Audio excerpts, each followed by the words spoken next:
ఈ వీడియోలో మనం లింగోద్భవం హిందూ తత్వశాస్త్రానికి చెందిన ఒక ముఖ్యమైన ఘట్టాన్ని విశ్లేషించబోతున్నాం.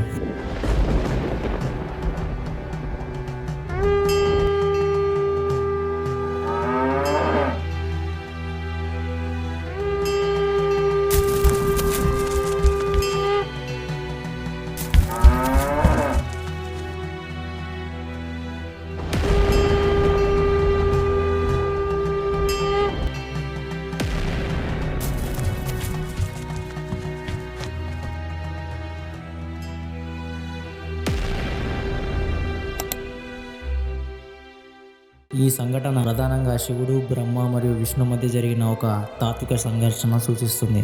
లింగోద్భవం అనేది కేవలం పురాణ కథ కాదు, ఇది అనంతతత్వం, అహంకారం, సత్యం వంటి భావనలను ప్రతీకాత్మకంగా విసరించే ఒక తత్వకథ.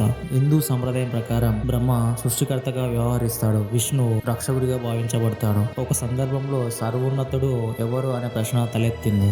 ఈ వివాదం పెరిగిన సమయంలో వారి మధ్య అకస్మాత్తుగా ఒక అనంతమైన అగ్నిస్తంభం ప్రత్యక్షమైంది. ఈ పరిస్థితిలో ఒక నిర్ణయం తీసుకున్నారు. ఎవరైతే స్తంభం యొక్క ఆది లేదా అంతాన్ని కనుగొంటారో వారే గొప్ప. శివుడు అనడం జరుగుతుంది. విష్ణువు వరాహ అవతారం తీసుకొని కిందికి అన్వేషించారు.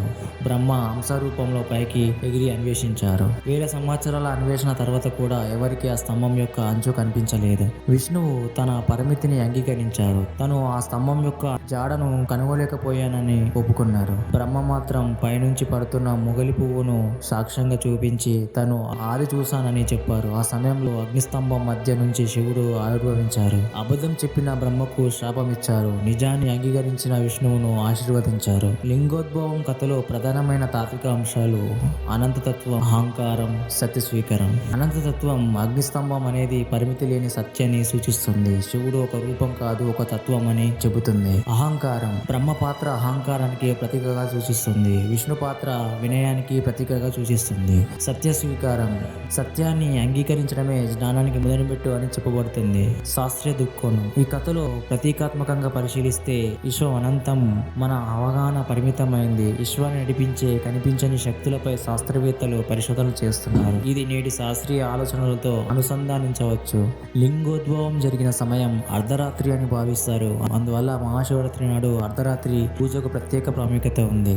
ఆ రాత్రి ఉపవాసం, జపం, ధ్యానం చేయడం ద్వారా అంతరంగ శుద్ధి జరుగుతుందని ఒక నమ్మకం. లింగోద్భవం మనకు చెప్పే ప్రధాన సందేశం సత్యం అనంతమైనది, అహంకారం జ్ఞానానికి అడ్డము, వినయం ఆధ్యాత్మిక ప్రగతికి మార్గం. ఇది ఒక పురాణ ఘట్టం మాత్రమే కాదు, మనలో జరిగే అంతర్ముఖ యాత్రకు ఒక ప్రతీక అని చెబుతుంది. అహంకారం బ్రహ్మ ప్రతీక. బ్రహ్మ అబద్ధం చెప్పడం ఒక కీలక సందేశం ఇస్తుంది. అహంకారం మనల్ని సత్యం నుంచి దూరం చేస్తుంది. గొప్ప అనే భావన జ్ఞానాన్ని మూసివేస్తుంది. అబద్ధం ద్వారా గౌరవం సంపాదించలేము, అందుకే బ్రహ్మకు ఆలయాలు చాలా అరుదుగా ఉంటాయి. ఇది ఒక ప్రతీకాత్మక సందేశం. వినయం విష్ణువు తన పరిమితిని అంగీకరించారు. ఇది మనకు చెబుతుంది పరిమితిని గుర్తించడం ఓటమి కాదు, అది నిజమైన జ్ఞానం ప్రారంభం. వినయం ఉన్న చోట దైవానుభూతి ఉంటుంది. జ్ఞానోదయం అంటే బయట వెతకడం కాదు, లోపల అంగీకరించడం. మనిషి అవగాహన పరిమితమే. లింగోద్భవం కథలోని ఒక అగ్నిస్తంభం విశ్వంలో అనంతతత్వానికి ఒక ప్రతీకగా చూడవచ్చు.